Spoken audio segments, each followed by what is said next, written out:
Kita lanjutkan dengan bagian C2 yaitu case example dan terakhir adalah benefit daripada AI dan AI cube secara singkat. Nah, ini case example ini dilakukan di salah satu lapangan yang ada di Rokan Block ya, yang namanya Kota Bata.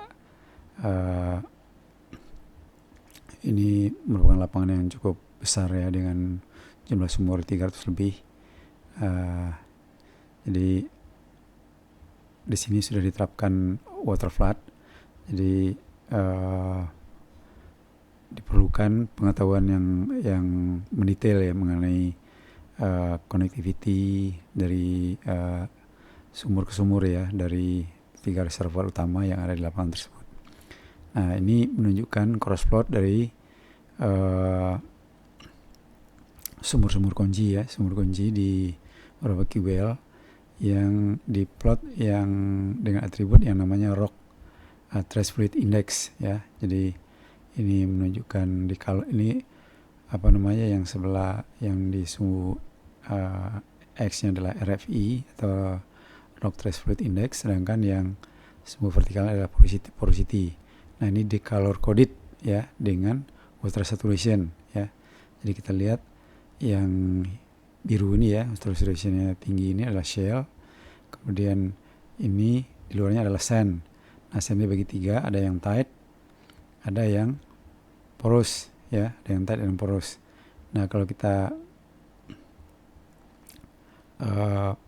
lihat lagi cross plot yang lain ya, ini antara S impedance dengan P impedance ya. Jadi kita lihat di color coded dengan porosity, maka juga akan terlihat bahwa ada semacam pemisah ya antara porosity yang poor dengan porosity yang bagus ya. Dan porosity ini dia increase ke sini ya. Jadi yang kuning ini adalah porosity yang bagus, yang merah ini yang kurang bagus, sedangkan ini adalah shale. Jadi di sini diturunkan lagi satu atribut yang dinamakan dengan rock porosity index ya, RPI, rock trace porosity RPI ya. Jadi dengan RPI ini setelah kita plot ya dengan menggunakan metode seperti pada slide sebelumnya, ini adalah RPI-nya ya. Jadi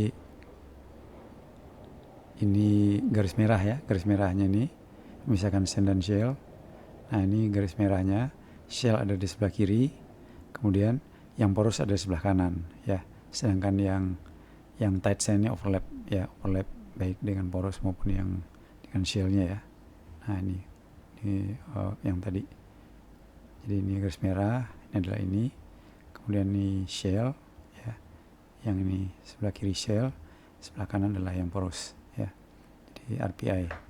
Jadi proyek ini dilakukan dengan menggunakan program dari JSON ya. Jadi di outsource ke JSON, dengan JSON menggunakan program mereka yang namanya SADI ya, Simultaneous Angle Dependent Inversion. Ada satu program yang secara simultan menginvert beberapa seismic amplitude cube dari different incident angle ya, dan menggunakan Velox sebagai constraint untuk mengenerate P impedance, S impedance, dan density cube. Nah, dari P impedance dan S impedance cube ini tuh VP VS cube bisa di-generate ya. Jadi ini seismic inputnya ya. Jadi kita lihat pada slide sebelumnya bahwa sulit ya melakukan mapping kalau berdasarkan seismic wiggle ini ya, melakukan mapping daripada sand yang ini ada 3 reservoir utama ya, 2 di sini yang kelihatan adalah ini reservoir A, ini reservoir C ya. Nah, setelah dilakukan simultaneous inversion, hasilnya ada seperti ini. Ini adalah VPVS ya. Jadi kita bisa lihat bahwa melalui VPVS ini kita bisa dengan mendapatkan korelasi yang sangat bagus antara Velox-nya ya dengan VPVS atribut. Jadi top dan base nya bisa kelihatan dengan jelas ya. Nah, nanti dari sini dilanjutkan lagi dengan geostatistical inversion, di mana nanti dari geostatic inversion ini kita mendapatkan resolusi yang lebih tinggi ya, sehingga sen yang beberapa sen ya, karena reservoir yang atas ini terdiri pada beberapa sen ya di beberapa tempat, itu bisa diresolusikan masing-masing ya, seperti kita lihat di sini ya. Nah, flow-nya seperti yang kita sudah lihat juga di banyak slide sebelumnya ya. Jadi kita menggunakan 4 ya, bisa menggunakan 4 atau 3 angle cube ya, dimana di masing-masing angle itu nanti kita create ya AE log-nya ya, sesuai dengan range ya daripada sudutnya angle range-nya. Jadi nah, dengan menggunakan dari masing-masing cube ini nanti kita melakukan seismic well tie ya. Seismic well tie nanti kita mendapatkan wavelet ya dari masing-masing cube ya. Jadi dengan menggunakan ini seismic cube ya sebagai input, kemudian wavelet, kemudian AE log-nya nanti sebagai initial model ya, kita pakai juga nanti sebagai samping untuk seismic well tie. AE log ini juga nanti digunakan untuk membuat low frequency modelnya sebagai constraint ya. Nah, jadi nanti setelah dilakukan simultaneous angle inversion, maka nanti kita dapatkan P impedance, S impedance, dan density. Nah, dari P impedance dan S impedance nanti bisa di-generate VPVS, Poisson ratio, lambda rho, dan mu rho, RFI, dan RPI. Jadi rock fluid index dan rock porosity index ya. Ini sudah kita lihat sebelumnya. Ada ini full stack. Ini adalah 3 angle stack yang digunakan ya, near, mid, dan far. Kita lihat bahwa alignmentnya itu antara ketiganya ini, antara mid, near, dan far ini sudah cukup bagus ya setelah dilakukan time alignment. Nah, ini sudah kita lihat juga sebelumnya tadi ya, bahwa kalau kita melakukan picking berdasarkan seismik, dapatkan yang biru ini ya, yang biru ini di snap ke peaknya ya. Tapi ini kita lihat ini nggak pas ya, ini juga nggak pas di topnya, di top sennya, tidak tie dengan sumur ya. Tapi kalau kita pick berdasarkan VVS section ya, itu kita bisa lihat bagus sekali tie-nya antara data sumur ya. Ini gamari yang ada di masing-masing sumur dengan VPS-nya. Nah, jadi tadi sudah kita lihat juga ini kalau kita pick ya top daripada sen C ini, kemudian top dan base daripada sen A, kemudian kita overlay ya di wiggle-nya ini, maka kita lihat bahwa kalau kita hanya punya wiggle ini agak sulit ya kita pick misalnya top C ini, seperti yang tadi kita sudah lihat pada slide sebelumnya. Nah, ini kalau kita bandingkan ya atribut yang langsung di-generate dari stack seismiknya ya. Jadi ini adalah kita generate RMS dari full stack seismiknya untuk level ascent. Jadi ini adalah horizon based atribut ya, RMS full atribut yang di-generate dari full stack seismik ya, dengan menggunakan horizon top ascent ya. Jadi horizon based atribut. Nah, kalau kita plot ini nggak ada polanya ya, nggak ada polanya, karena kita tahu bahwa untuk AI ini ya, P impedance ini overlap antara sand dan shale ya, jadi tidak bisa dilihat, makanya tidak terlihat adanya pola yang menunjukkan penyebaran daripada suatu reservoir ya. Tapi kalau kita gunakan rock porosity index ya, rock porosity index dari SADI, maka kita dapatkan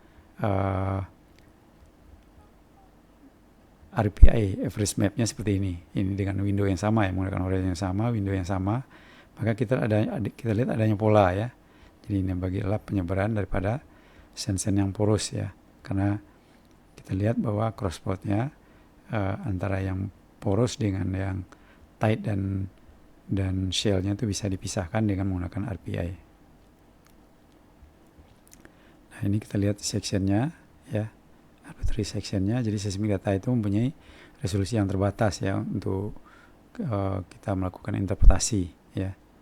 Jadi ini adalah interpretasi yang bisa kita lakukan berdasarkan seismik. Jadi kita lihat di sini bahwa ini enggak ada korelasinya dengan base sand ya, topnya. Ini dia motong di tengah-tengahnya ya.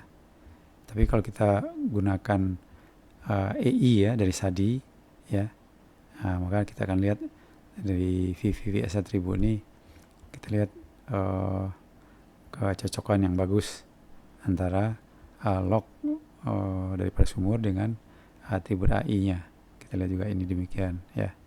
Jadi kita bisa pick banyak layer top dan base-nya ya dengan sangat akurat. Ini adalah sand A, ini sand C, ini sand B, ini sand C ya. Nah kemudian selanjutnya kita lakukan statistical inversion ya untuk meresolusikan ini sand yang tipis-tipis ini ya. Jadi kita lihat bahwa di internal sand A ini itu ada interbody shell ya, sehingga sebenarnya sand A ini terdiri pada beberapa sand. Jadi sekarang yang tidak bisa diresolusikan oleh SADI, karena SADI ini resolusinya sama dengan resolusi seismik ya. Nah kemudian dengan menggunakan geostatistik kita berharap bahwa kita bisa mendapatkan resolusi yang lebih tinggi. Jadi statistical inversion ini atau yang programnya disebut dengan StatMod itu dilakukan dengan flow seperti ini ya. Jadi sebagai inputnya itu SADI P impedance, SADI S impedance ya. Kemudian horizon yang sudah di revise ya, berdasarkan yang di repick berdasarkan VVS cube tadi ya. Terus untuk modelnya. Kemudian nanti model lognya, calibrated log ya, ini sudah di constraint dengan log yang sudah di revise ya. Jadi nanti ini akan menghasilkan SADI probability dan SADI probability cube. Nah nanti dari start mode nanti kita mendapatkan tiga atribut, yaitu porosity, RPI, dan litologi. Nah kemudian dari ini ada masing-masing di generate 11 realisasi ya. Nah dari 11 nanti di create summary-nya ya, ada 3 summary cube ya, dari masing-masing ini nanti akan didapatkan. Nah, ini contohnya dari salah satu penampang. Ini adalah VVS dari SADI ya. Jadi kita lihat ini sand A-nya ya, bagus. Ini sand C-nya ya, ini sand B, ini yang B ya. Ini yang paling bawah adalah C. Kemudian kita lihat ini ya, kan ada litologi cube tadi yang hasilkan litologi, RPI, dan porosity. Nah kita lihat dari itu penampang yang sama, itu dari lito cube ya, realisasi 10 nih kelihatannya ya. Nah kita lihat bahwa bagus ya tie-nya antara lognya. Malah ini sepertinya bisa diresolusikan ya. Jadi ada beberapa sand yang ya asen ini nanti dipisahkan oleh shell ya. Ada interbody shell-nya. Jadi ini sebenarnya ini sandnya ada A1, A2, A3 ya. Jadi dipisahkan oleh shell. Nah ini juga kelihatannya bisa diresolusikan oleh atribut ini ya. Kemudian ini yang summary-nya. Nah ini yang summary-nya. Ini yang realisasi 10. Ini yang summary ya daripada cube-nya. Jadi kita bisa lihat ini. Di sini misalnya kita bisa lihat bagus sekali di realisasi 10 itu cukup bagus ya tie-nya. Di summary cukup bagus ya. Ini shell, ini sand-nya ya. Kemudian berikutnya kita lihat untuk RPI ya. RPI realisasi 10. Ini adalah RPI realisasi 10, dan kita bakal lihat tayang ini untuk penambang yang sama seperti yang tadi ya. Nah, jadi kita lihat juga cukup bagus ya untuk sense. Bagus tie-nya dengan atributnya. Ini sense-nya agak menipis di sini ya. Ini sen B, ini sen C. Kemudian summary. Nah, summary ini kita lihat lebih bagus lagi ya. Dari summary, nah ini yang realisasi 10, ini yang summary-nya ya. Ini summary-nya. Kita lihat lebih lebih continue ya. Nah ini yang untuk porosity ya, porosity realisasi 10 ya. Jadi kita lihat porosity 10 untuk penumpang yang sama. Ini adalah ini nggak ada anunya ya. Ini realisasi 10. Ini zoom ya dari salah satu penumpang. Kita lihat bahwa ini ada ascent. Ini ada intermediate shell-nya ya. Jadi ada ascent A1, A2, A3, A4 malah ya. A4 ini yang C. Ini yang B-nya tipis ya. Ini dari VPVS ya, SADI VPVS. Jadi SADI VPVS cukup bagus ya menggambarkan sennya, cuman dia nggak bisa meresolusikan internalnya ini ya, internalnya. Nah kalau kita lihat dengan menggunakan litologi ya, multi radiation, nah ini kelihatannya cukup teresolusikan ya. Kita bisa lihat intermediate shell-nya ya, intermediate shell-nya. Resolusinya cukup tinggi. Ini untuk penumpang yang lain. Ini yang seismic section-nya ya. Ini gamari ya. Kemudian ini warnanya adalah mungkin VVS-nya kali ya. Ini adalah porosity index-nya ya. Porosity index, porosity efektif. Nah, jadi kita lihat bagus sekali tie-nya antara yang ini kita lihat ini dia berhenti di sini ya. Jadi sense ini dia berhenti di sini ya, di sini hilang sennya ya. Sini hilang. Kemudian ini juga bagus sekali berhenti ya di sini ya. Jadi kita lihat bahwa sen ini nggak connect sama ini ya kelihatannya. Ini bagus connectivity-nya ke sini, ini kurang.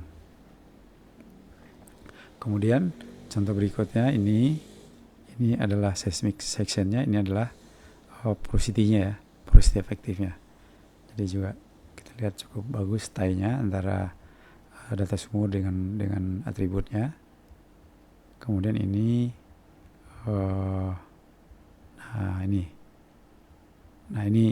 ada ini ya, ada blind well ini nggak dipakai di dalam mengenerate ininya ya, mengenerate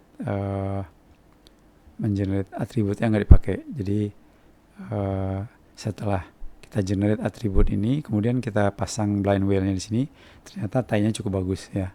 Sekalipun, tapi kalau yang lain kan digunakan ya, jadi sudah di seismic well tie di masing-masing well ini, kecuali yang blind well ini ya, ada di well K dan well L ini nggak dipakai dalam proses inversinya karena sumurnya di sini cukup banyak ya, sekitar 300 sumur. Barangkali kalau nggak salah hanya separuhnya yang dipakai untuk inversi ya. Juga kita lihat shell ini ya, shell antara A dan B ini kita lihat cukup bagus ya penyebarannya. Kita bisa lihat di sini dia shell yang menipis di sini ya, kemudian muncul lagi sen B ya. Nah kemudian kita lihat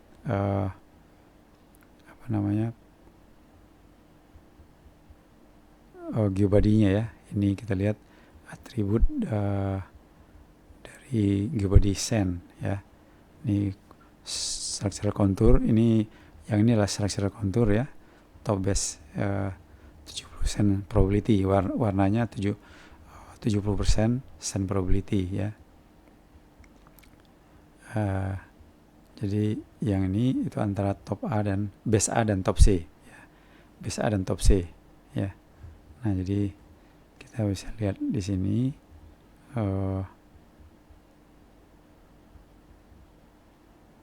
nah ini kita bisa lihat ya kecocokan antara lognya ya dengan gambar di sini ya.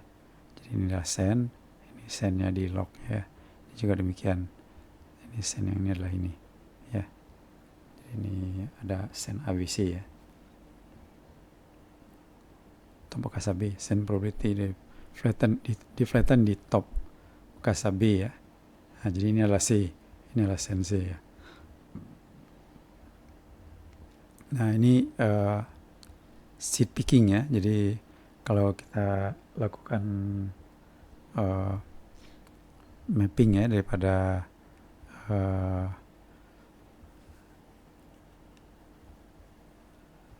RPI, mungkin atributnya mungkin RFI ya, RFI. Ini didapatkan nanti penyebaran sennya seperti ini ya, penyebaran sen seperti ini. Jadi ini adalah sumur yang baru yang dipropos ya. Ini yang dipropos yang baru ya, ini yang baru dipropos. Ada berapa sumur ya, ada beberapa sumur yang dipropos. Jadi ini well X ya, ini well Z ya. Nah ini actual hasilnya ya, hasilnya. Ini adalah well X, ini sen C ya, ini sen C-nya. Kemudian ini yang Z yang dipropos baru ya. Jadi dari well X ini yang di drill tahun 2004, kemudian Y ini 2004 juga ya, dengan water cut 99% ya, sudah tinggi ya. Ini kita lihat sudah warnanya biru ya. Kemudian well Y ini warnanya juga sudah 65% water cut-nya sudah sudah hampir biru ya. Nah ini kita propose di sini satu sumur ya, di daerah yang merah ini ya, merah ini. Hasilnya adalah ini well Z ini di drill Agustus 2000, ini Juni ya, Juni 2004. Kemudian ini Agustus 2004 didapatkan ini ya,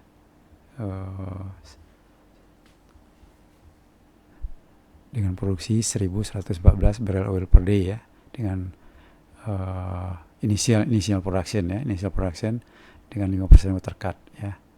Jadi over P-nya kira-kira 70 feet ya, 70 feet.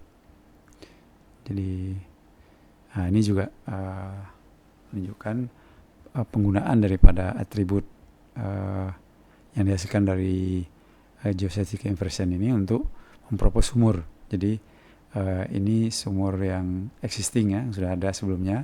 Ini sumur yang dipropos ya, ini sumur yang dipropos.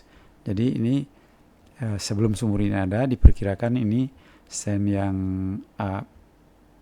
A3 ini ya, A3 ini dia pinch out di sini ya, dia pinch out karena di sini nggak ada, sennya menghilang ya. Jadi diperkirakan dia pinch out kira-kira di sini, maka diproposlah sumur ini ya. Nah ketika di drill ternyata benar ya, ternyata benar bahwa sen ini pinch out di sini ya, ternyata benar. Jadi well 324 ini adalah sumur yang baru yang dipropos berdasarkan atribut ini ya. Jadi menghasilkan initial production 1256 barrel oil per day dengan 41% water cut. Nah produksinya ya stabil pada 953 ya, dengan 50% water cut. Jadi inilah phase change ya, dia pinch out. Jadi BK3 missing ya di situ ya. Nah ini contoh ya, penggunaan daripada atribut ini untuk melihat connectivity dari sumur ke sumur dalam satu pattern water flood ya, water flood. Jadi kita lihat ada injection ya di Rika 153 ini. Nah dia diharapkan bisa menginjek ya, menginjek mendorong minyak ya. Di setelah injection air di sini dia diharapkan bisa mendorong minyak ke arah sumur produksi ini ya, sumur produksi ini. Ternyata responnya tidak bagus ya. Nah setelah dipakai atribut ini ternyata connectivity antara 153 ini dengan sumur sekelilingnya kurang bagus ya, kurang bagus ya.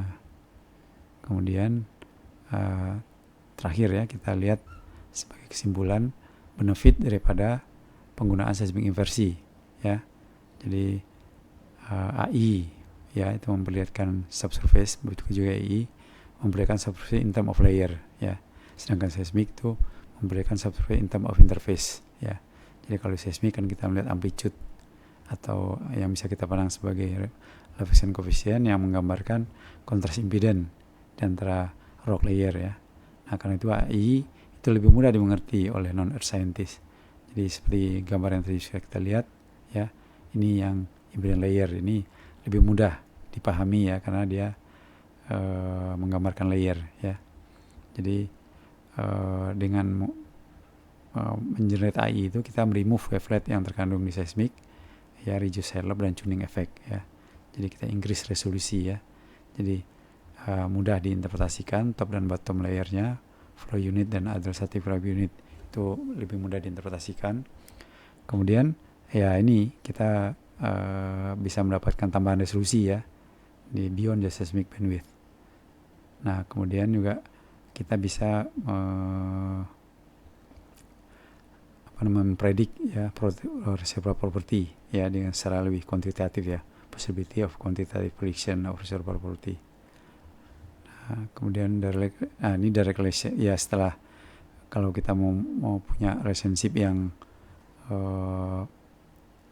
yang bagus, ya, antara AI dengan litologi parameter melalui suatu petrophysical analysis, maka parameter ini kita bisa generate, ya. Jadi kayak porosity, net pay dan sebagainya bisa kita generate melalui transformasinya, ya. Nah, ini juga menunjukkan plus minusnya, ya. Drawback when interpreting amplitude, dia tidak selalu preserve ini kalau zaman dulu, ya. Dia menunjukkan kontras antara layer seperti yang tadi sudah kita bicarakan. Dia terpengaruh oleh adanya interbreed antara thin layer, ya. Jadi adanya tuning tadi, ya. Kemudian juga disturb oleh noise. Kemudian dia jarang sekali memperlihatkan adanya heterogeneity, ya. Jadi ini kan tidak diukur di sumur, ya, di amplitude dan time kalau di seismic, ya. Nah, sedangkan acoustic impedance dia absolute measurement using a priori information, ya. Nah, jadi direct representation layer property tadi sudah disampaikan diukur, ya, karena AI yang kita dapatkan itu juga dia diukur di setiap sumur. Nah, dia free of noise, ya, dan thin layer interference. Kemudian improve, ya, visualization layer, improve vertical resolusi, ya. Nah, reservoir property yang dihasilkan dari seismic AI maupun AI ini itu dapat diinkorporasikan ke dalam reservoir modeling. Tapi keberhasilan daripada penggunaan ini, ya, sangat tergantung daripada beberapa hal, ya. Jadi faktor-faktor yang mempengaruhi keberhasilan daripada penggunaan AI hasil AI ini untuk reservoir prediction. Nah, itu tergantung dari ketersediaan daripada good quality log PP, VS maupun density, ya, di setiap sumur, ya. Jadi kemudian juga jumlah sumur, ya, karena seperti kita tahu bahwa tidak di semua sumur itu ada log VP, apalagi PS, ya. VS itu kan juga jarang sekali, ya, terutama untuk well yang lama, ya. Nah, ini jadi jumlah sumur yang mempunyai VP dan VS dan juga density log ini juga sangat mempengaruhi. Jadi kalau kita punya katakanlah 100 sumur yang punya cuma katakanlah 10%-nya, nah ini juga nanti akan mempengaruhi kualitas daripada hasil inversinya, ya. Jadi ketersediaan daripada seismic 3D yang excellent quality, ya, ini juga tentunya sangat penting karena tidak semua 3D itu juga mempunyai kualitas yang sama, sangat tergantung dari parameter yang digunakan waktu syutingnya dan juga di level mana kita mengadakan atau mau melakukan inversi itu, ya. Jadi pokoknya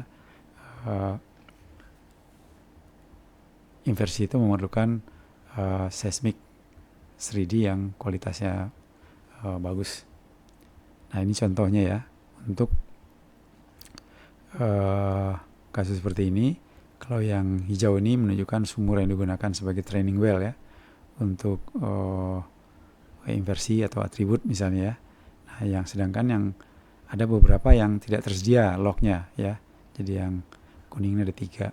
Nah, ini bisa kita gunakan untuk validasi seperti halnya di yang tadi yang sebagai blind well, ya. Sebagai blind well bisa kita gunakan untuk validasi. Jadi yang di sini dari sumur yang ada ini sebagian besar itu mempunyai log, ya, yang tersedia. Kemudian kalau kasus seperti ini, nah ini yang ya. Jadi lebih banyak sumur-sumur yang tidak mempunyai lock, hanya 4 saja yang mempunyai lock ya. Nah, jadi solusi untuk problem seperti ini, nah ini kita harus create ya, kita harus create pseudosonic lock VP maupun VS-nya itu di sumur-sumur yang kuning ini ya, berdasarkan sumur-sumur yang 4 ini, yang ada locknya ini ya. Kita create sintetiknya di beberapa sumur lagi sebagai tambahan ya, nanti hasilnya akan lebih bagus ya. Ini adalah akhir daripada seismic inversi ya.